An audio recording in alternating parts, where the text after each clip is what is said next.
In this video, I'm going to show you how to make black and white prints on an Epson inkjet printer using Epson's advanced black and white mode. The reason for using the advanced black and white mode is that when you print a black and white picture on an inkjet printer using the color settings, usually you're going to have a print that's not truly neutral gray. And they can be quite ugly. Sometimes the prints will have a different color tone. They're going to have a color shift to them, so you're going to see instead of having a neutral gray picture, the picture might have a subtle, green or magenta tone or whatever. So sometimes it's even worse than that. Sometimes the lighter tones will have a different color cast than the midtones or the shadow tones. And this has been a big problem over the years for people who do black and white photography because when you're doing black and white, you want to get a result that's either a truly neutral black and white, or you want to have a color tone that you have chosen for it, like say a sepia tone or a Warmtone print. Over the years, there's been several different solutions for this problem. One of the earliest was a piece of software called Color by Image Print, and Image Print is a printer driver software that basically takes over for the Epson driver, and it can produce truly neutral black and white prints. And I've used it in the past. When I had an Epson 2200 about 15 years ago, and that was one of the first black and white, or one of the first color inkjet printers that was capable of doing good black and white work. The built-in Epson driver was terrible for black and white, and so I bought Image Print because it gave perfect, flawless, true neutral black and white prints. Now the problem with Image Print was that it was incredibly expensive. I paid, I think, $500 for it back then, and they have dramatically increased the price over the years. The current version of Image Print for the 13 by 19 size Epson printers is about, I think it's $700 or $800 now. And for the larger printers, I've got the Epson P800 right now, which is one of the 17 by 22 printers. It's about $900. And I simply can't afford that. In fact, even if I could afford it, I wouldn't pay it. That's a ridiculous amount of money just for a piece of software like that. And so, fortunately, right now there are solutions that are either very inexpensive or that are free. And the Epson Advanced Black and White mode is free if you have an Epson printer that supports it. It comes with the printer driver and it's built in. Now, another choice that you might like is Roy Harrington's Cooltone Rip software. Cooltone Rip is like Image Print. It's a software that replaces the Epson driver, and it produces truly neutral black and white pictures. And it's really good. It's not very expensive. It's actually shareware. You can use it for free, but Mr. Harrington would like you to send him $50 if you like the software, and it's worth the money. Now the problem with using Cooltone Rip is that it's a lot more complex than the Epson Advanced Black and White mode. It's more difficult to use. It gives great results, but it's more complex. The other issue with it is you have to have profiles for different papers that you use with Cooltone Rip, and there's kind of a limited variety of papers that are supported on it. So if you want to use a different paper, you have to create your own profiles, and that involves owning expensive profiling equipment like an X-Rite i1, and the procedure for doing so is not very easy. So if you're someone who's not real tech-minded like that, the Epson Advanced Black and White mode is much simpler and easier to use and gives, in my opinion, I've used both, more or less equivalent results. In fact, I like the Epson mode so much that I'm using it now for all my work instead of Cooltone Rip, even though the Cooltone software is really good. So if you're wanting to make good black and white picture, I think the Epson Advanced Black and White mode is just about the best way to go right now. Now, in order to do this, you need to have a black and white picture, and you can see I've got one here on the screen. This is a grayscale picture. It's got one of my photographs, and then for testing purposes, I put these little grayscales down here at the bottom. That way you can see the color that you get at different tone levels. You can print an RGB file using the Advanced Black and White mode, but it needs to be neutral gray. And the reason is that if you've taken, a lot of people will take a black and white picture and then they'll add in Photoshop a color tone, like they want it to be sepia toned or whatever. Don't do that for pictures you're going to do with the Epson Advanced Black and White mode. The reason is that the Epson mode has built-in settings for sepia tone and Warmtone and neutral tone and Cooltone images. And if you put your own tone in there, the Epson driver is basically going to strip that away and try to convert it back to pure black and white, and then will apply their own settings to give the color cast that you want. and that may mess up the tonality. So what you want to do is have a picture that has no color cast to it at all, no tone applied to it. Using a grayscale image guarantees that, because grayscale images don't support any kind of color cast. But if you've got an RGB image, make sure that it's truly neutral. Now, once you've got a good picture ready to go up to File, and we're in Photoshop now, go up to File, go down to Print. Now there's two different places we're going to have to set settings to make this work. One is the Adobe printing settings, which is what you see on the screen now, and the other is the Epson driver settings, which we do after we do the Adobe settings. Now in the Adobe settings, now I'm doing this on a Mac, and I think they're pretty similar on a Windows PC. The first thing you need to do is choose which printer you're going to use. If you only have one printer, it'll be set up there by default. If you have more than one printer, there's a pull-down menu, and you need to choose the one you want to use. Once you've chosen your printer, then we go down to color management. You have two choices here where it says color handling. Photoshop manages colors, and printer manages colors. We want to use printer manages colors for this. If you choose Photoshop manages colors, you'll find in the Epson driver the settings for the advanced black and white mode are not available. So we're going to choose printer manages colors. Printer profile is grayed out because you don't get to choose a printer profile when you're using the printer color management. If you have a 16-bit file like the one I'm using, then this will be available, send 16-bit data. Go ahead and check that. If the picture is not in 16-bit, if it's an 8-bit file, this won't be there for you to choose. I'm set at, it won't affect the results. The Epson driver ignores this. If we scroll down here, then you have choices for things like if you want to rescale the picture on the paper, or if you want to position it so it's not perfectly centered, then you can set these settings. I'm going to leave them at default for this. Now after we've got all these settings done in Adobe, then we need to go to the printer driver, and you access that by clicking the print settings box, and that brings up the printer driver. You see the name of the printer here. Choose your paper size, and then go to the pull down here that says layout. Click it and go to color matching. You have two choices here. If you're on a Mac, it'll say color sync for this one. If you're on Windows, it'll say ICM. And then the other choice is Epson color controls, which will be the same on both Mac and Windows. You want to choose the Epson color controls. If you choose color sync or ICM, the advanced black and white mode is not available, it won't work. So choose color controls, then go down to printer settings. In printer settings, you choose the media type, what kind of paper you're using.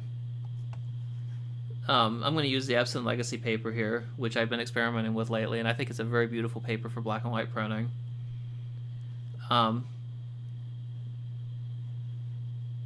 Print mode you need to choose. You have two choices. There's Epson Precision Dot, that's for color printing, and then Advanced Black and White Photo, and that's what we want. So click that. Now, after we've chosen the Advanced Black and White mode, we have some other choices we can make that we need to go to in Advanced Color Settings. The first thing you're going to see here is color toning. Click that and you have four choices. Neutral gives you a truly neutral gray black and white picture. Cool gives you a cooler tone image like a Cooltone paper, or it's not quite the same as the Selenium tone one. I think it's a little bit too blue and not quite purple enough for Selenium tone, but it matches pretty well, I think, to a Cooltone paper that's not been toned, like a Cooltoned traditional black and white paper that's processed in the darkroom. Warm is like a warm-toned darkroom paper, and then sepia is a real strong brown color, so it's like a paper that's been sepia toned. We'll go ahead and choose neutral for our test here. Now down below here you see these other settings: brightness, contrast, shadow tonality, highlight tonality, and maximum optical density. I never change those. I've never seen any need to. The results I get look perfect without messing with these. Now the next thing down you see is tone. This is a setting for how dark or light you want the pictures to be. The default is the dark setting, and I don't know why that's the default, because it makes pictures that are, as the name implies, dark. In other words, too dark. If we click this, you see you have 5 choices. You can do darkest, darker, dark, normal, and light. With the older Epson printer that I had before, the Epson R2400, that was the first Epson printer I had that supported the advanced black and white mode, and that was a printer that came out about, I think, 10 years ago maybe.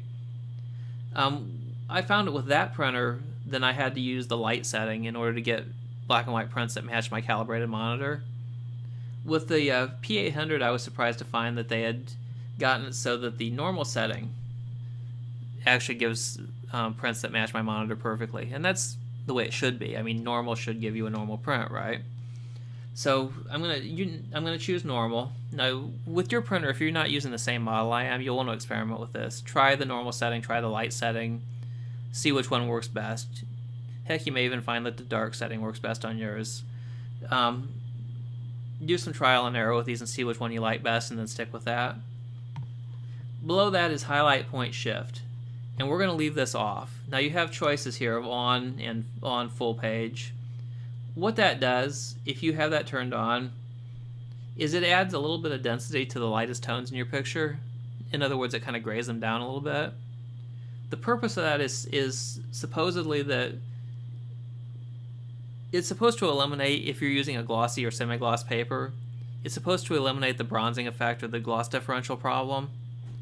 And I don't know if it does or not. I've never even tried it. The idea of, dulling down my highlight tones is not appealing to me. And with most modern papers, like the one that I'm using now, it's really not that big of a deal as far as the bronzing effect. It's been greatly reduced, so I don't see any point to doing the highlight point shift. You might try it and see if you like it, though. Maybe you do, but I'm going to leave it off. Now, the next thing we're going to see over here on the left is this color wheel. You can see yellow, red, magenta, blue, cyan, and green. The little cross in the center here shows what color tonality we've chosen. Because it's in the center, that means neutral gray. If you move it around, you can see the little preview picture here of a girl changes in color.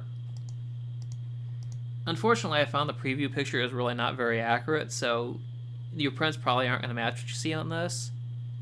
If you want to experiment with this, and this gives you the opportunity to use colors that are not available in the built-in choices here. You want to experiment with trial and error and see what works best, and then remember the numbers that are listed here so that you can type them in for future prints. And if you do choose one of the built-in settings, let's choose Sepia here to show you this. The little cross actually moves to show you what color settings each of the built-in ones is giving you as well. And you can fine-tune those. If you think the Sepia one is not quite perfect, maybe you want it a little redder.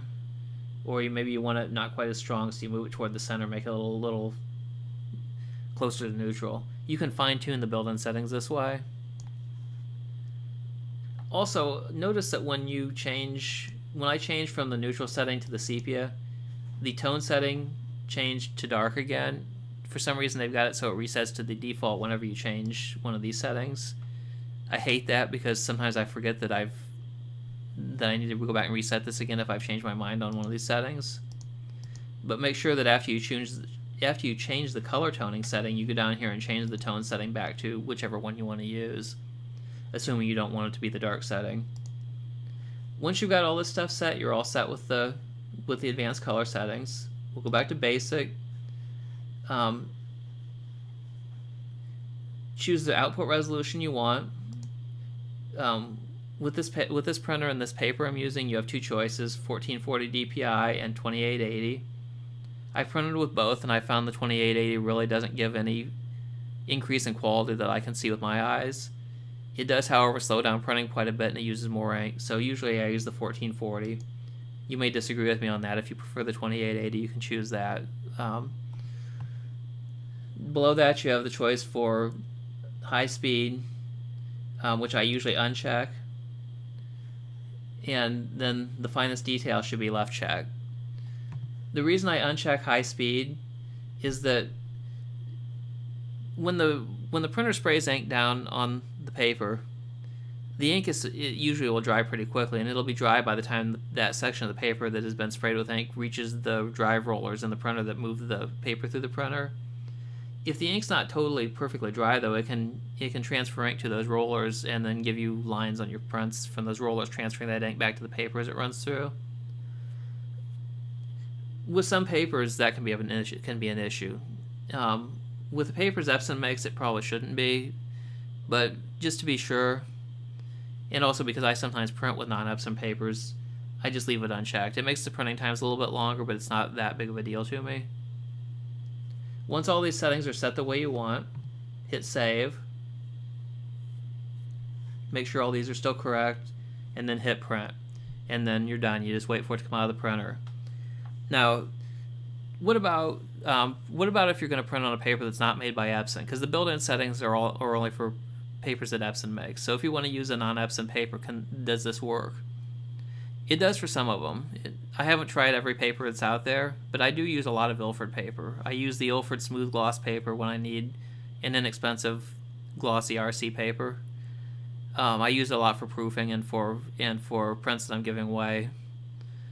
And then I also use the Ilford gold fiber silk, which is a very beautiful heavyweight fiber-based glossy paper that bears a very close resemblance to darkroom glossy papers.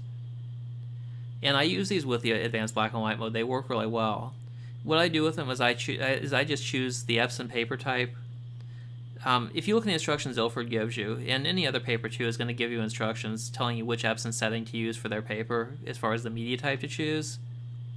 For the Epson P800 printer I'm using, Epson says for the smooth gloss paper to choose the premium glossy setting, and they also say to use that for the gold fiber silk. Now my older Epson printer used Ilford's recommendation for that paper, or for that printer, for the R2400. Their recommendation was to use the Epson Premium Semi-Gloss paper setting. So just look at your instructions for your paper from the manufacturer and see which driver setting they recommend for that paper. Use that in the advanced black and white mode and see what kind of results you get. I found that with the two Ilford papers I use all the time, the results are beautiful. They look perfect using the driver settings that Ilford recommended. And so you can definitely use this for non-Epson papers, but I would give it a try with your paper and see if you like the results with it. So while we're waiting for the print to come out, when it gets done, I'll show you some example prints that I've done showing the 4 built-in tonalities so you can get an idea of what they look like.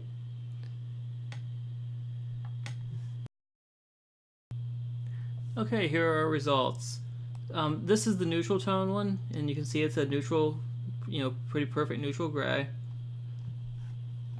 Now over here is our Cooltone results, and you can see it's bluer looking than the original. I don't quite like this one as much as I liked doing Cooltone papers in a darkroom. Usually I would selenium tone those, and it gave them a little bit slightly warmer, purplish sort of Cooltone.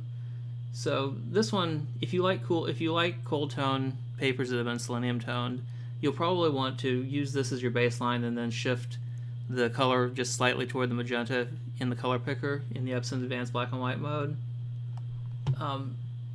Back to our neutral so you can kind of see the difference. Here's the Warmtone one, and you can see it's a subtle Warmtone. It's not real strong. It's a lot like traditional Warmtone papers. And then next is our Sepia Tone. You can see this is a much stronger Warmtone. We can compare that to the neutral so you can see just how much that's changing. If we look at the warm and compare it to the neutral, you see the difference is more subtle.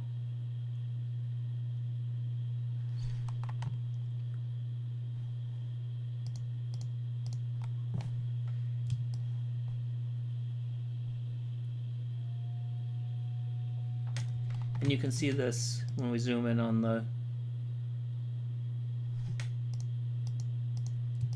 grayscale bars. You can see the actual color that each level of gray is going to give you.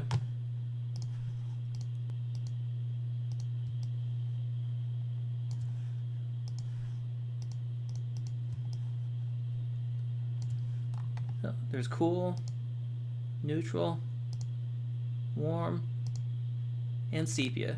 Now the actual tones you get aren't going to be exactly like what I'm showing you here. It's going to depend on which paper you're using, because I've noticed with printing with different papers, both from Epson and the Ilford papers I used, the tonalities are close, but they're not quite exactly the same on every paper. So Also, you're seeing this on a computer screen too, so the accuracy of it's going to depend on, how accurate your computer screen is. Do you have a good screen? Is it calibrated? Etc. So these are this is kind of a guideline. You should what I would do if I were you, and this is what I've always done when I tried a new paper or when I got my new printer.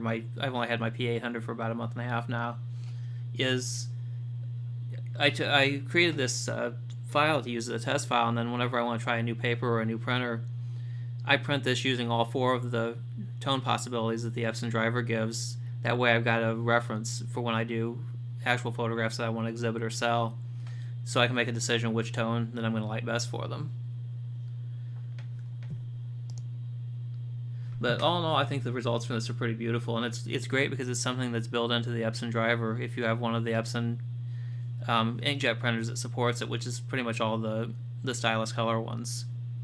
At least the higher end ones, the 13x19 printers and the larger ones I know all support it.